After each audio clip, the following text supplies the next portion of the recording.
Hey guys, it's reading day, and the book we're reading is Frankenstein or the Modern Prometheus by Mary Shelley. We'll be right back.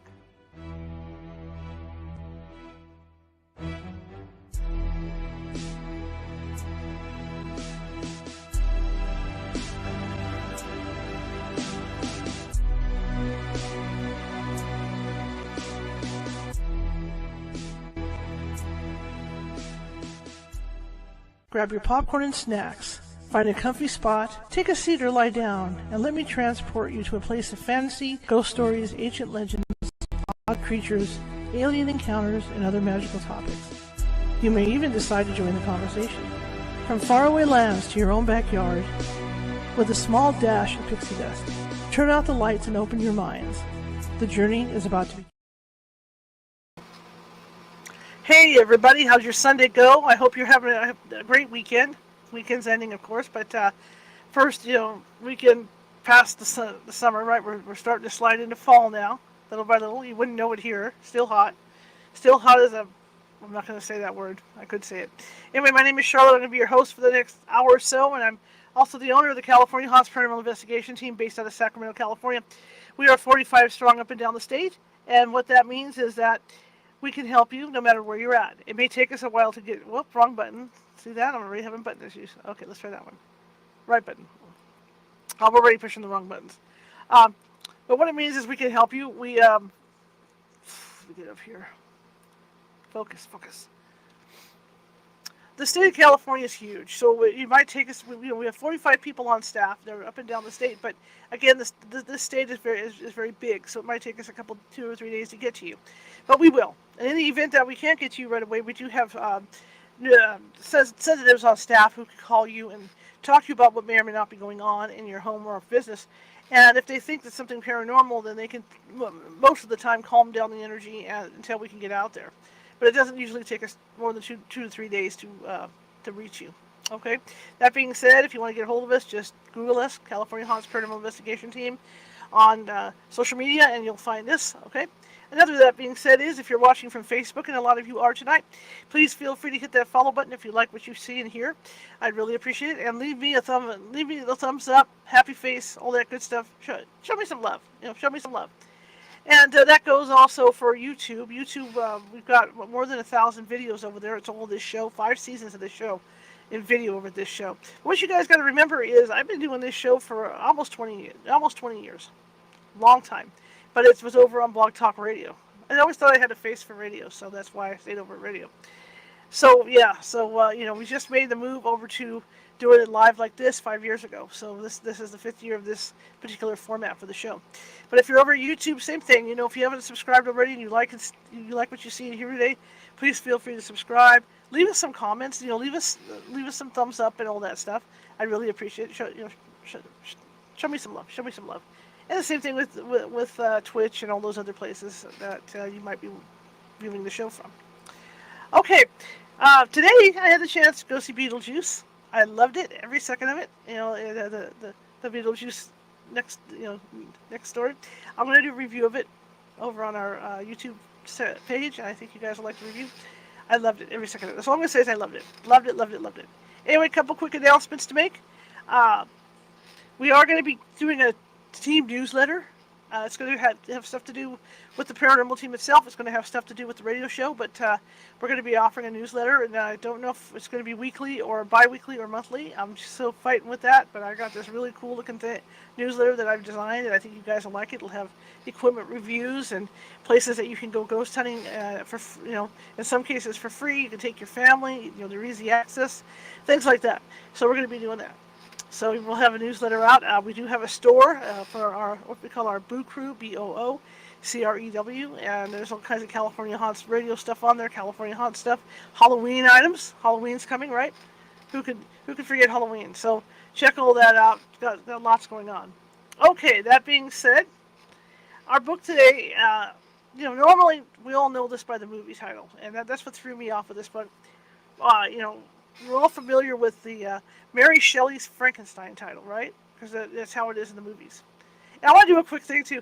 People who can watch my eyes during the show, my camera, you can see how low I'm sitting right here. My camera is sitting up above. way up above me, like up here. Okay, like way up in here. So when I tend to look at the guest, it looks like my eyes are shut, or almost shut. That's because I'm looking at the screen. So I'm just going to remember the camera's up here. Okay, anyway, I don't know why I wanted to say that. Anyway, so when I started to research this book to get into it over at Project Gutenberg, I found out that it didn't even have the name that I remembered it having, obviously, right? Frankenstein, or what was it about there it is, Frankenstein, or the Modern Prometheus by Mary Shelley. Kind of cool, makes sense though. If anybody has read the story about Prometheus, it does make sense. Okay, so getting into this book, I'll tell you flat out, the first, not chapters, but the intros in this book are really long. There's letters, and I just, when I was doing my quick scan to get to chapter 1, I decided to skip the letters. I don't know if they're binding into, if they lead into the story very much or not. When I read them, they didn't seem to. They were just like letters sent back and forth to people communicating. So I decided just to start at chapter 1 because I wanted to get us going on this stuff. So I will read for about an hour. This is what we do every Sunday. We read from a paranormal theme book. Sometimes the stories are real. Sometimes they're written, just like this one. We just got done with Bram Stoker's Dracula, which was really cool to read. Okay, so now we're going to be reading Mary Shelley. I'm going to call it Mary Shelley's Frankenstein, but you guys, the title's right there for you guys.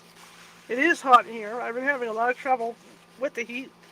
It takes me a while to cool my body temperature down, and I was out in my living room doing some stuff earlier today after I got home from the movie, so my body's still trying to cool down, so if you see me have to swipe up here, that's why. So we're going to get into this. I'm going to try and read for at least an hour. Sometimes I can get through 2 chapters. Sometimes these chapters are longer, and so we only end up getting through 1 chapter a week. And sometimes if I have a guest who cancels out on me, I will read midweek, okay? But most of the time it's on Sunday like today, and it's just a way for you guys to kick off your shoes, have your dinners, put your slippers on, light a fire if you're in an area that's cold, cool or cold, and just relax and have some wine, some hot cocoa, whatever, and listen to a classic book. And this is what I would call a classic book. I might even read The Wolfman. We don't know, as soon as I get into this stuff. So here we go. Let me drink some water before we start. And we're going to be reading Frankenstein. We're going to be reading Frankenstein. Oh my god. Okay, Frankenstein or the Modern Prometheus. Took me a second. And I am having a little bit of stomach issues. I'll let you guys know. I don't do heat well, so like when I was drinking that water, there was a pang. Okay, so Frankenstein, the Modern Prometheus by Mary Shelley, and like I said, if you want to, maybe after we get done with the book, we'll go back to the first 2, or the first 2 or 3 letters that are in the front that I didn't think, were necessary, but they might be necessary, as a lead-in intro. Or we can just go back, I don't know, like I said, after we get done to read them. But, you can just get the book. These books are free. They are out of copyright, so it makes it kind of cool. So you don't have to worry about copyright. That's why I'm reading them online without getting sued. And, and the other warning is, you got to remember these books were written in the late 1700s, early 1800s, mid 1800s, late 1800s, all the way up to 1944. So when we talk about woke things coming, these aren't always as woke as they should. So as I'm reading these things, I'm trying to work my way around the stuff that might be offensive for people, but sometimes I'm not able to do that. So just don't turn me into the Facebook police or the YouTube police or anything like that, because, that's not what we're here for. Okay. Here we go. And hopefully my stomach pulls out, because it is having issues. Whew. Okay. Chapter 1. I am by birth a Genovese, and my family is one of the most distinguished in that republic. My ancestors had been for many years counselors and syndics, and my father had filled several public situations with honor and reputation. He was respected by all who knew him for his integrity and indefatigable attention to public business. He passed his younger days perpetually occupied by the affairs of his country. A variety of circumstances had prevented him marrying early, nor was it until the decline of life that he became a husband and the father of a family. As the circumstances of his marriage illustrate his character, I cannot refrain from relating them. One of his most intimate friends was a merchant who, from a flourishing state, fell, through numerous mischances, into poverty.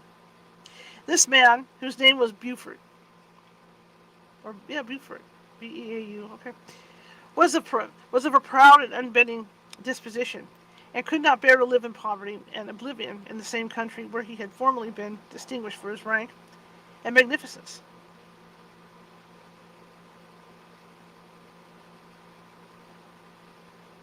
Okay. Having paid his debts, therefore, in the most honorable manner, he retreated with his daughter. Let me get this kind of moved. He retreated with his daughter to the town of Lucerne, where he lived unknown and in wretchedness. My father loved Buford with the truest friendship and was deeply grieved by his retreat in these unfortunate circumstances. He bitterly deplored, it is 6:16, okay, he bitterly deplored the false pride which led his friend to a conduct so little worthy of the affection that united them. He lost no time in endeavoring to seek him out, with the hope of persuading him to begin the world again through his credit and assistance.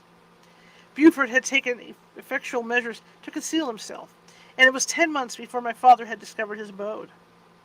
Overjoyed at this discovery, he hastened to the house, which was situated in a mean street near the Rus.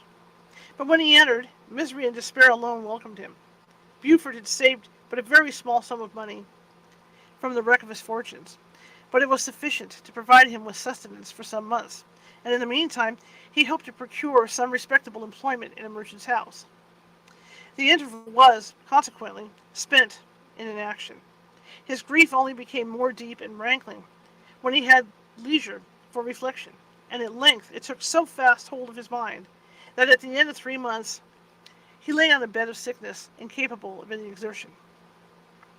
His daughter attended him with the greatest tenderness, but she saw with despair that their little fund was rapidly decreasing, and that there was no other prospect of support. But Caroline Buford possessed a mind of an uncommon mold, and her courage rose to support her in her adversity. She procured plain work, she plaited straw, and by various means contrived to earn a pittance scarcely sufficient to support life. Several months passed in this manner, and then her father grew worse. Her time was more entirely occupied in attending him. Her means of subsistence decreased, and in the 10th month her father died in her arms, leaving her an orphan and a beggar. This last blow overcame her, and she knelt by Buford's coffin, weeping bitterly. When my father entered the chamber, he came like a protecting spirit to the poor girl, who committed herself to his care, and after the interment of his friend, he conducted her to Geneva and placed her under the protection of a relation. 2 years after this event, Caroline became his wife. There was a considerable difference between the ages of my parents, but this circumstance seemed to unite them only closer in bonds of devoted affection.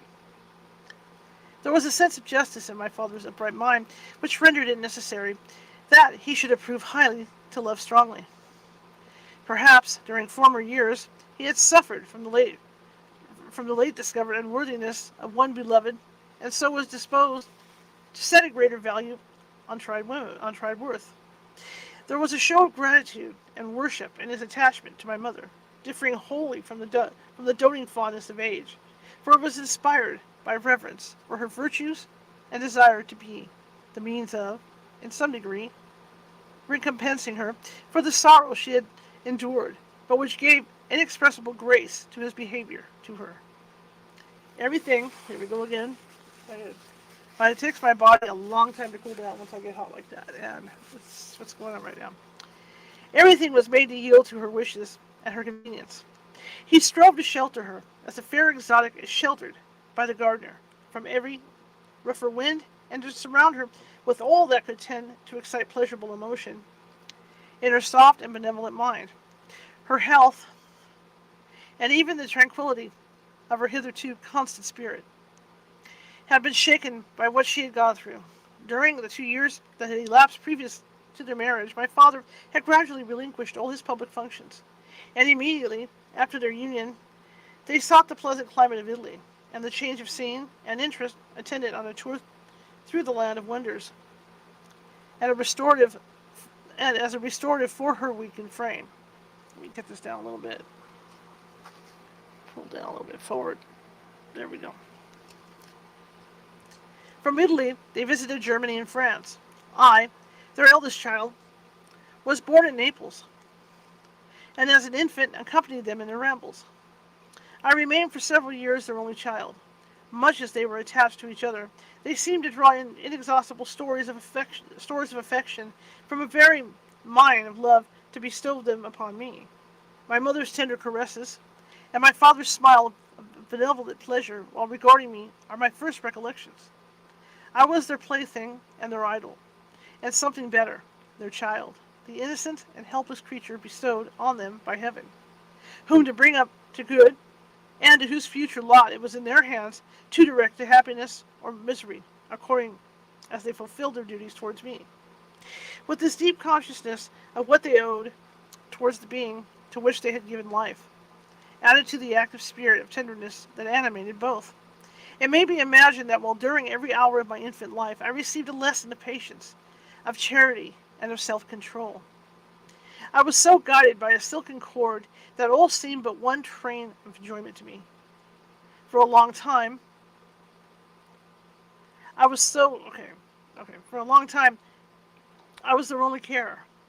My mother had much desired to have a daughter, but I continued their single offspring. When I was about 5 years old, while making an excursion beyond the frontiers of Italy, they passed a week on the shores of the Lake of Como. Their benevolent disposition often made them enter the cottages of the poor. This, to my mother, was more than a duty. It was a necessity, a passion, remembering what she had suffered and how she had been relieved, for her to act, in her turn, the guardian angel to the afflicted. During one of their walks, a poor cot in the foldings of a veil attracted their notice as being singularly disconsolate, while the number of half-clothed children gathered about it spoke of penury in its worst shape. One day, when my father had gone by himself to Milan, my mother, accompanied by me, visited this abode. She found a peasant and his wife, hard-working, bent down by care and labor, distributing a scanty meal to 5 hungry babes. Among these, there was one which attracted my mother far above the rest. She appeared of a different stock. The 4 others were dark-eyed, hardy little vagrants. This child was thin and very fair. Her hair was the brightest living gold, and despite the poverty of her clothing, seemed to set a crown of distinction on her head. Her brow was clear and ample, her blue eyes cloudless, and her lips and the molding of her face so expressive of sensibility and sweetness that none could behold her without looking on her as of a distinct species, a being heaven sent, and bearing a celestial stamp in all her features.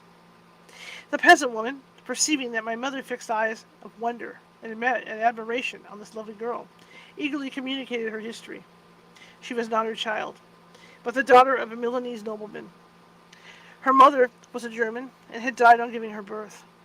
The infant had been placed with these good people to nurse. They were better off. They had not been long married, and their eldest child was just born.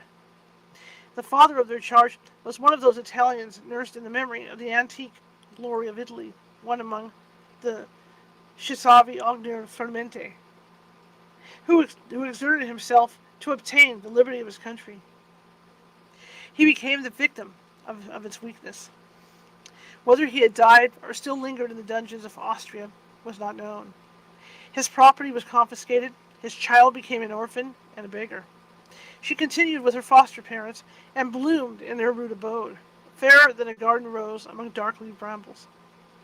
When my father returned from Milan, he found playing with me in the hall of our villa a child, fairer than pictured cherub, a creature who seemed to shed radiance from her looks, and whose form and motions were lighter than the chamois of the hills. The apparition was soon explained. With his permission, my mother prevailed on her rustic guardians to yield their charge to her. They were fond of the sweet orphan. Her presence had seemed a blessing to them, but it would be unfair to her to keep her in poverty, and, when Providence afforded her such powerful protection, they consulted their village priest, And the result was that Elizabeth Lavenza became the inmate of my parents' house, my more than sister, the beautiful and adored companion of all my occupations and my pleasures. Everyone loved Elizabeth. The passionate and almost reverential attachment with which all regarded her became, while I shared it, my pride and my delight. On the evening previous to her being brought to my home, my mother had said playfully, "I have a pretty present for my Victor tomorrow. He shall have it." And when, on the morrow, she presented Elizabeth to me as her promised gift, I, with childish seriousness, interpreted her words literally and looked upon Elizabeth as mine to protect, love, and cherish.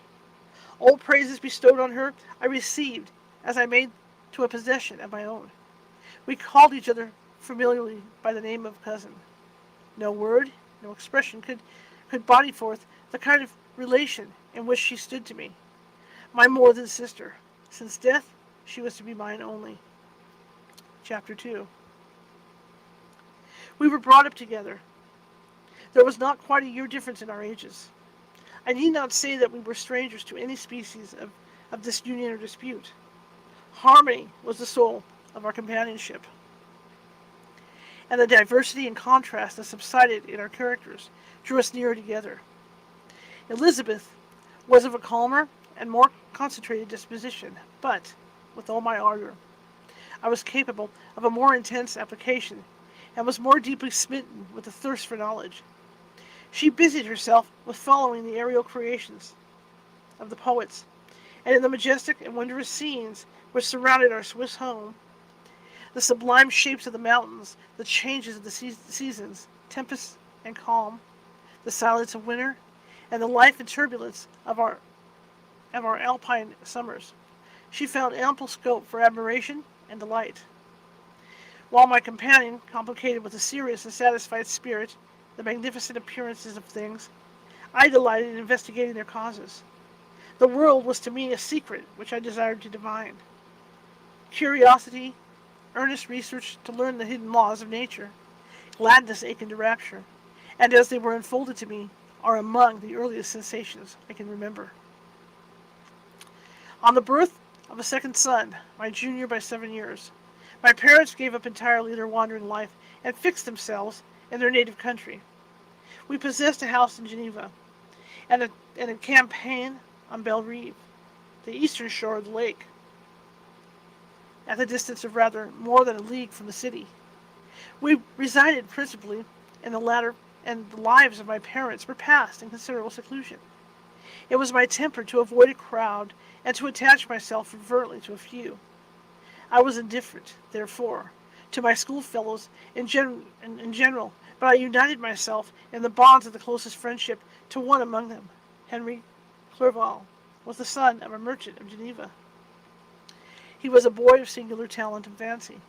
He loved enterprise, hardship, and even danger for his own sake. He was deeply read in books of chivalry and romance. He composed heroic songs and began to write many a tale of enchantment and knightly adventure. He tried to make us act plays and to enter into masquerades, in which the characters were drawn from the heroes of the Round Table, of King Arthur, and the chivalrous train who shed their blood to redeem the holy items from the hands of the infidels. No human being could have passed a happier childhood than myself. My parents were possessed by the very spirit of kindness and indulgence. We felt that they were not the tyrants to rule our lot according to their caprice, but the agents and creators of all the many delights which we enjoyed. When I mingled with other families, I distinctly discerned how peculiarly, I can't work my voice today, my tongue, fortunate my lot was, and gratitude assisted the development of filial love. My temper was sometimes violent, and my passions vehement, but by some law in my temperature, they returned not towards the childish pursuits, but to an eager desire to learn, and not to learn all things I confess that neither the structure of languages, nor the code of governments, nor the politics of various states possessed attractions for me. It was the secrets of heaven and earth that I desired to learn, and whether it was the outward substance of things or the inner spirit of nature and the mysterious soul of man that occupied me, still my inquiries were directed to the metaphysical, or in its highest sense, the physical secrets of the world. Meanwhile, Clerval occupied himself, so to speak, with the moral relations of things. The busy stage of life, the virtues of heroes, and the actions of men were his theme, and his hope and his dream was to become one among those whose names are recorded in the story as the gallant and adventurous benefactors of our species. The saintly soul of Elizabeth shone like a shrine dedicated lamp in our peaceful home. Her sympathy was ours, her smile, her soft voice, the sweetest glance of her celestial eyes, were ever there to bless and animate us. She was a living spirit of love to soften and attract. I might have become sullen in my study, rough through the ardor of my nature, but that she was there to subdue me to a semblance of her own gentleness. And Clerval. Could aught ill entrench on the noble spirit of Clerval?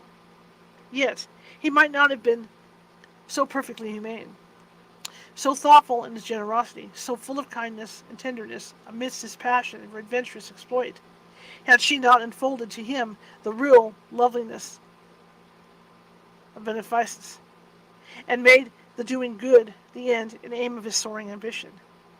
I feel exquisite pleasure in dwelling on the recollections of childhood, before misfortune had tainted my mind and changed its bright visions of extensive usefulness into gloomy and narrow reflections upon self. Besides, in drawing the picture of my early days, I also record those events which led, by insensible steps, to my after tale of misery.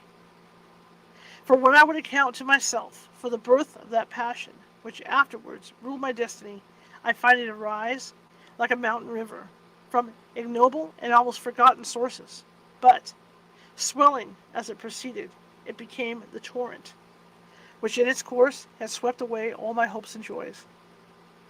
Natural philosophy is the genius that has regulated my fate. I desire, therefore, in this narration, to state those facts which led to my predilection for that science. When I was 13 years of age, we all went on a party of pleasure to the baths near Thronen. The inclemency of the weather obliged us to remain a day confined to the inn. In this house, I chanced to find a volume of the works of Cornelius Agrippa. I opened it with apathy. The theory which he attempts to demonstrate and the wonderful facts which he relates soon changed this feeling into enthusiasm. A new light seemed to dawn upon my mind, and bounding with joy, I communicated my discovery to my father. My father looked carelessly at the title page of my book and said, "Ah, Cornelius Agrippa, my dear Victor, do not waste your time upon this. It is sad trash." If, instead of this remark, my father had taken the pains to explain to me that the principles of Agrippa had been entirely exploded, and that a modern system of science had been introduced which possessed much greater powers than the ancient, because the powers of the latter were Chimerical. I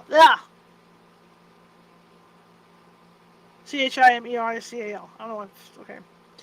While those of the former were real and practical. Under such circumstances, I should certainly have thrown Agrippa aside and have contented my imagination, warmed as it was, by returning with greater ardor to my former studies.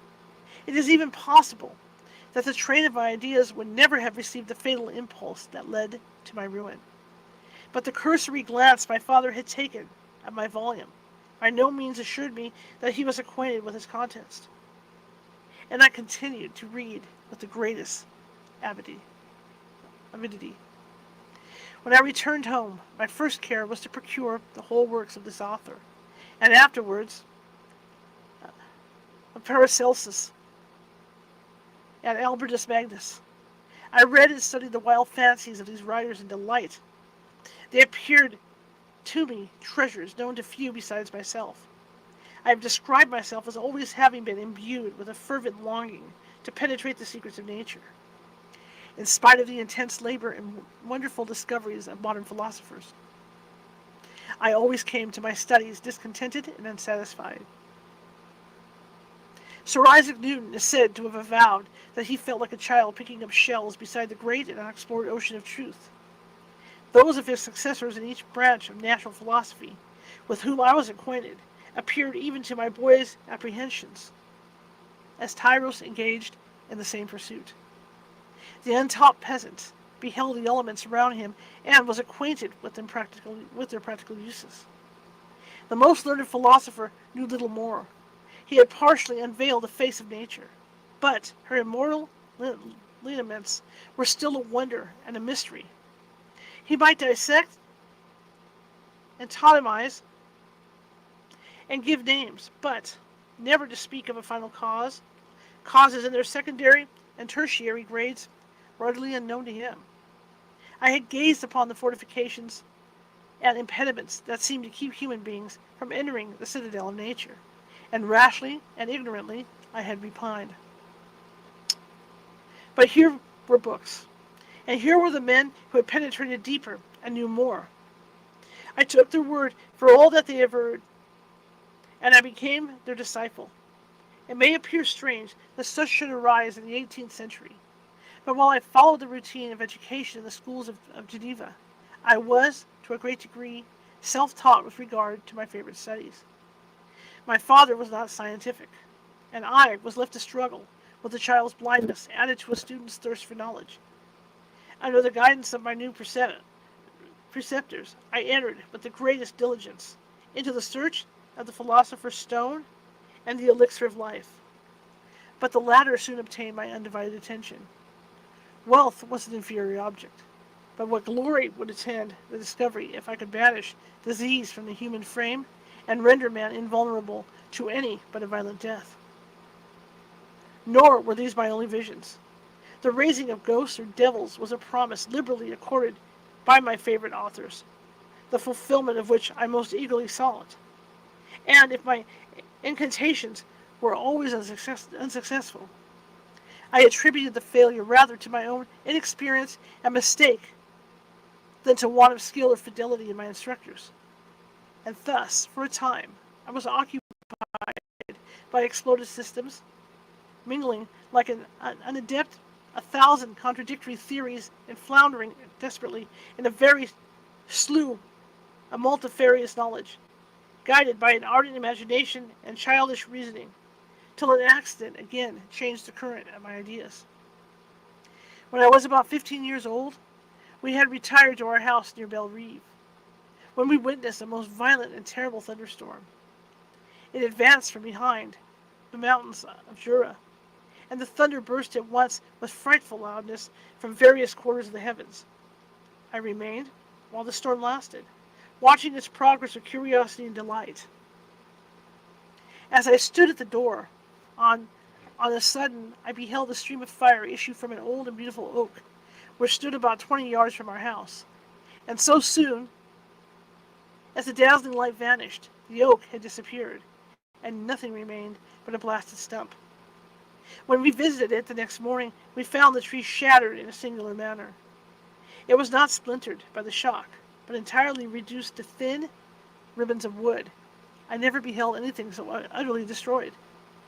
Before this, I was not unacquainted with the more obvious laws of electricity.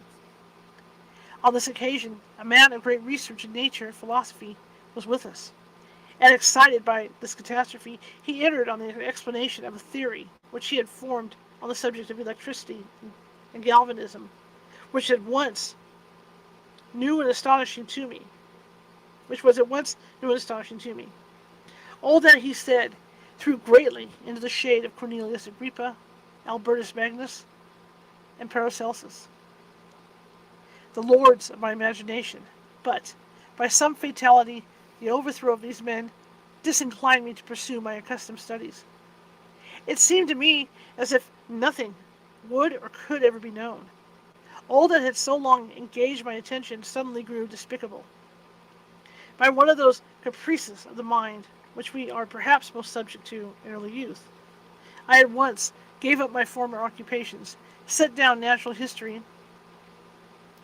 and all its progeny as a deformed and abortive creation, and entertained the greatest disdain for a would-be science which could never even step within the threshold of real knowledge. In this mood of mind, I betook myself to the mathematics and the branches of study appertaining to that science as being built upon secure foundations, and so worthy of my consideration.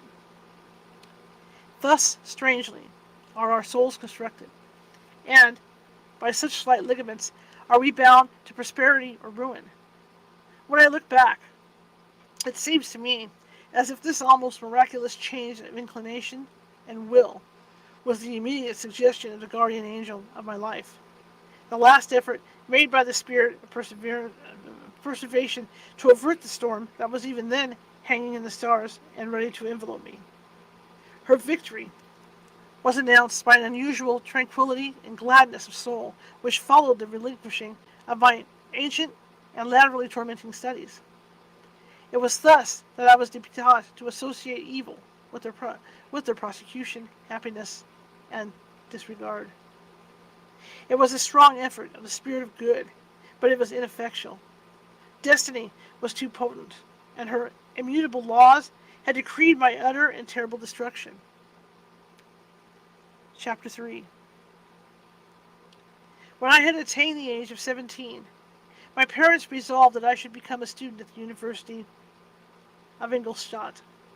I had hitherto attended the schools of Geneva, but my father thought it necessary for the completion of my education that I should be made acquainted with other customs than those of my native country. My departure was therefore fixed at an early date, but before the day resolved upon could arrive, the first misfortune of my life occurred, an omen, as it were, by future misery. Elizabeth had caught the scarlet fever. Her illness was severe, and she was in the greatest danger. During her illness, many arguments had been urged to persuade my mother to refrain from attending upon her. She had at first yielded to our entreaties, but when she heard that the life of her favorite was menaced, she could no longer control her anxiety. She attended her sickbed. Her watchful attentions triumphed over the malignity of the distemper. Elizabeth was saved, but the consequences of this imprudence were fatal to her preserver. On the third day my mother sickened. Her fever was accompanied by the most alarming symptoms, and the looks of her medical attendants prognosticated the worst event. On her deathbed, the fortitude and benignity of this best of women did not desert her. She joined the hands of Elizabeth and myself. My children, she said, my firmest hopes of future happiness were placed on the prospect of your union. This expectation will now be the consolation of your father. Elizabeth, my love, you must supply my place to my younger children. Alas, I regret that I am taken from you, and happy and beloved as I have been. Is it not hard to quit you all? But these are not thoughts befitting me. I will endeavor to resign myself cheerfully to death, and will indulge a hope of meeting you in another world. She died calmly, and her countenance expressed affection even in death. I need not describe the feelings of those whose dearest ties are rent by the most irreparable evil, the void that presents itself to the soul, and the despair that it has exhibited on the countenance. It is so long before the mind can persuade itself that she whom we saw every day, and whose very existence appeared a part of our own can have departed forever. That the brightness of a beloved eye can have been extinguished, and the sound of a voice, so familiar and dear to the ear, can be hushed, never more to be heard. These are the reflections of the first days, but when the lapse of time proves the reality of the evil, then the actual bitterness of grief commences. Yet, from whom has not that rude hand run away some dear connection? And why should I describe a sorrow which all have felt and must feel? The time at length arrives when grief is rather an indulgence than a necessity, and the smile that plays upon the lips, although it may be deemed a sacrilege, is not banished. My mother was dead, but we all still had duties which we ought to perform. We must continue our course with the rest, and learn to think ourselves fortunate, whilst one remains whom the spoiler has not seized. My departure for Ingolstadt, which had been deferred by these events, was now again determined upon. I obtained from my father a respite of some weeks. It appeared to me sacrilege so soon to leave the repose I ached to death of the house and mourning, and to rush into the thick of life. I was new to sorrow, but it did not the less alarm me. I was unwilling to quit the sight of those that remained to me, and above all, I desired to see my sweet Elizabeth in some degree consoled. She indeed veiled her grief, and strove to act the comforter to us all. She looked steadily on life, and assumed its duties with courage and zeal. She devoted herself to those whom she had been taught to call her uncle and cousins. Never was she so enchanting as at this time, when she recalled the sunshine of her smiles and spent them upon us. She forgot even her own regret in her endeavors to make us forget. The day of my departure at length arrived. Clerval spent the last evening with us. He had endeavored to persuade his father to permit him to accompany me, and to become my fellow student, but in vain. His father was a narrow-minded trader, and saw idleness and ruin in the aspirations and ambition of his son. Henry deeply felt the misfortune of being debarred from liberal education. He said little, but, when he spoke, I read in his kindling eye, and in his animated glance, a restrained but firm resolve not to be chained to the miserable details of commerce. We sat late. We could not tear ourselves away from each other, nor persuade ourselves to say the word farewell. It was said, and we retired, under the pretense of seeking repose, each fancying that the other was deceived. But when at morning's dawn I descended to the carriage, which was to convey me away, they were all there. My father, again to bless me, Clerval to press my hand once more, my Elizabeth to renew her entreaties that I would write up often, and to bestow the last feminine attentions on her playmate and friend. I threw myself into the chaise that was to convey me away, and indulged in the most melancholy reflections. I, who had ever been surrounded by amiable companions, continually engaged in endeavoring to bestow mutual pleasure, I was now alone. In the university, whither I was going, I must form my own friends and be my own protector. My life had hitherto been remarkably secluded and domestic, and this had given me invincible repugnance to new countenances. I loved my brothers, Elizabeth and Clerval. These were old familiar faces, but I believed myself totally unfitted for the company of strangers. Such were my reflections as I commenced my journey, but as I proceeded, my spirits and hopes rose. I ardently desired the acquisition of knowledge. I had often, when at home, thought it hard to remain during my youth cooped up in one place, and had longed to enter the world and take my station among other human beings. Now my desires were compiled with, and it would be, indeed, have been folly to repent. I had sufficient leisure for these and many other reflections during my journey to Ingolstadt, which was long and fatiguing. At length, the high white steeple of the town met my eyes. I alighted and was conducted to my solitary apartment to spend the evening as I pleased. The next morning, I delivered my letters of introduction and paid a visit to some of the principal professors. Chance, or rather the evil influence, the angel of destruction, which asserted my omnipotent sway over me from the moment I turned my reluctant steps from my father's door, led me first to M. Krempe, professor of natural philosophy. He was an uncouth man, but deeply imbued in the secrets of his science. He asked me several questions concerning my progress in the different branches of science appertaining to natural philosophy. I replied carelessly and partially in contempt. mentioning the names of my alchemists as the principal authors I had studied. The professor stared. "Have you," he said, "really spent your time in studying such nonsense?" I replied in the affirmative. "Every minute," continued M. Krempe with warmth, "every instant that you have wasted on those books is utterly and entirely lost. You have burdened your memory with exploded systems and useless names. Good God! In what desert land have you lived, where no one was kind enough to inform you that these fancies which you have so greedily imbibed are 1,000 years old, and are as musty as they are ancient? I little expected in this enlightened and scientific age to find a disciple of Albertus Magnus and Paracelsus. My dear sir, you must begin your studies entirely anew."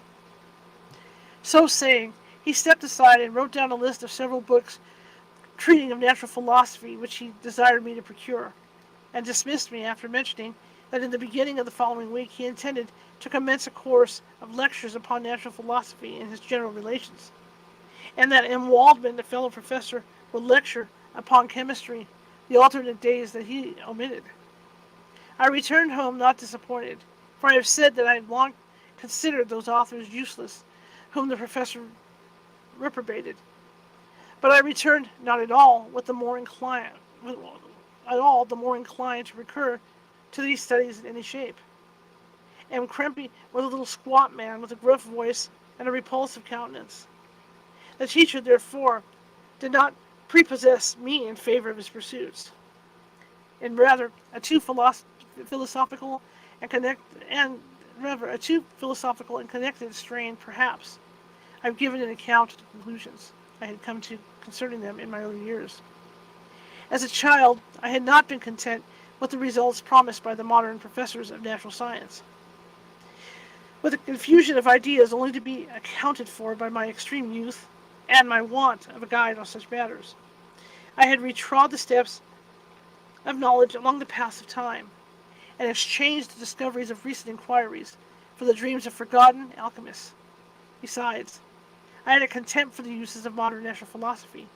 It was very different when the masters of the science sought immortality and power. Such views, although futile, were grand, but now the scene was changed.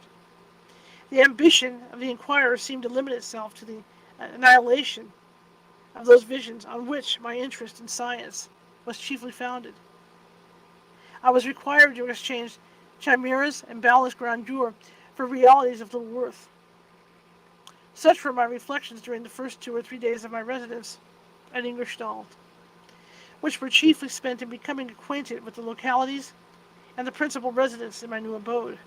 But as the ensuing week commenced, I thought of the information which M. Krempe had given me concerning the lectures, and although I could not consent to go and hear what that little conceited fellow deliver sentences out of a pulpit, I recollected what he had said of M. Waldman, who I had never seen, and had hitherto been out of town,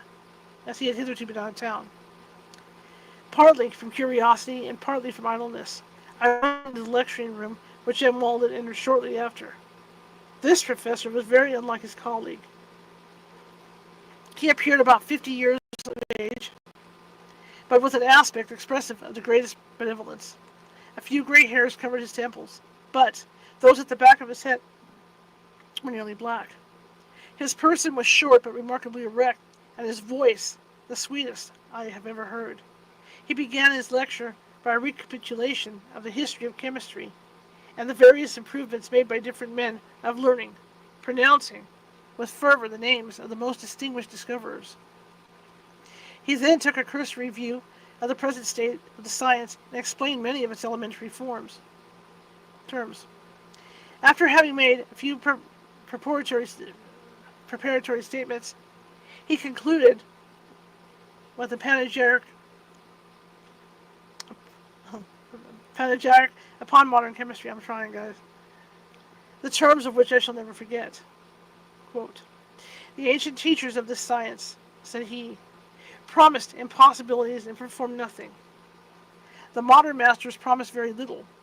They know that metals cannot be transmuted, and that the elixir of life is a chimera, but these philosophers, whose hands seem only made to dabble in dirt, and their eyes to pore over the microscope or crucible, have indeed performed miracles.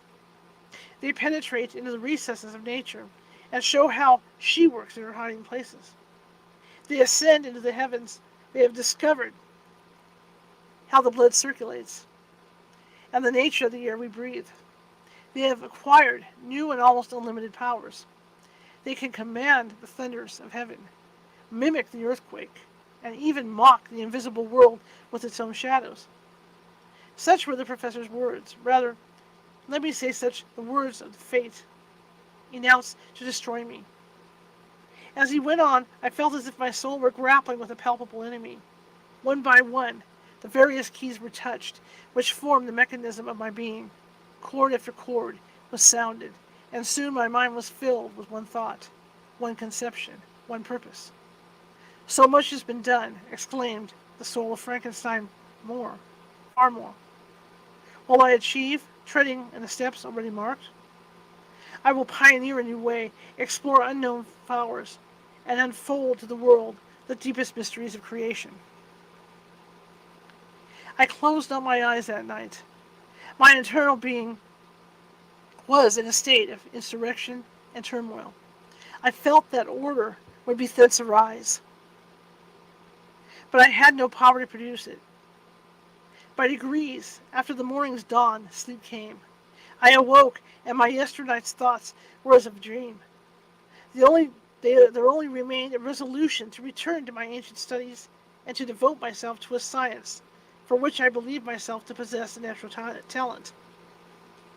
On the same day I paid Wald a visit.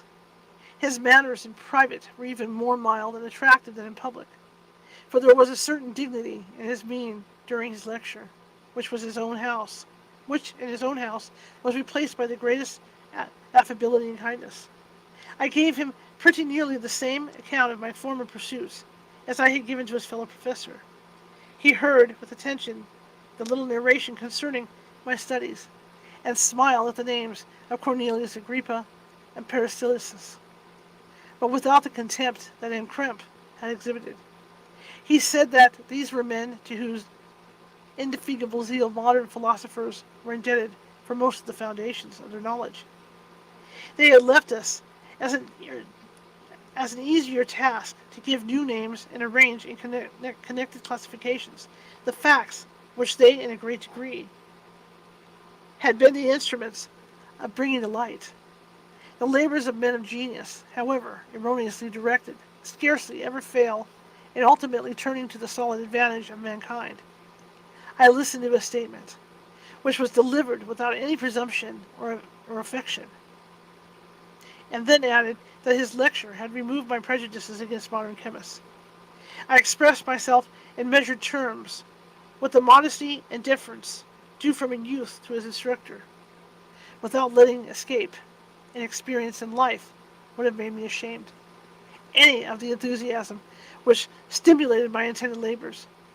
I requested his advice concerning the books I had to procure. I am happy, said Mr. Waldman, to have gained a disciple, and if your application equals your ability, I have no doubt of your success. Chemistry is that branch of natural philosophy in which the greatest improvements have been and may be made. It is on that account that I have made it my peculiar study, but, at the same time, I have not yet neglected the other branches of science. A man would make but a very sorry chemist if he attended to that department of human knowledge alone. If your wish is to become really a man of science, and not merely a petty experimentist, I should advise you to apply to every branch of natural philosophy, including mathematics. He then took me into his laboratory and explained to me the uses of his various machines, instructing me as to what I ought to procure, and promising me the use of his own when I should have advanced far enough into science not to derange their mechanism. He also gave me the list of books which I had requested, and I took my leave. Thus ended the day. Memorable for me, it decided my future destiny. Okay, guys, we're going to stop there, and before we hit chapter 4. And I will see you guys next Sunday with chapter 4 of this. So let me put this down here. And I really appreciate all of you that have come today to listen, and all the guys that are in the chat room, Debbie Fights, Marisa Haynes, and everybody out there that is ghosting out there. You're all like hanging out, listening to me, read, so that's great. So we're going to continue this next Sunday. Hopefully this book takes us through Halloween. We'll see, It seems like a really large book, large novel. So we'll see how that works out. Anyway, tomorrow, 6:30 p.m., our old friend Glenn Steckling is going to be with us, and he's going to be talking about ETs, UFO studies, and all that good stuff. Plus, he's going to be talking about colonies on the moon. So he'll be with us at 6:30 p.m. Pacific tomorrow. So keep a lookout for that. And again, I thank you all for coming. If you like the show, share it with 5 people. If you hated the show, share it with 5 of your enemies. We are Equal Opportunity here, California Haunts Radio, just trying to get the word out about our little old show. And do check out our Boo Crew store. I think there's a link at the bottom of the description for this show. So check us out over there. And like I said, we'll be having a newsletter coming out and all kinds of goodies. All right, guys, I'll see you tomorrow, 6:30 p.m. Pacific. Have a great day.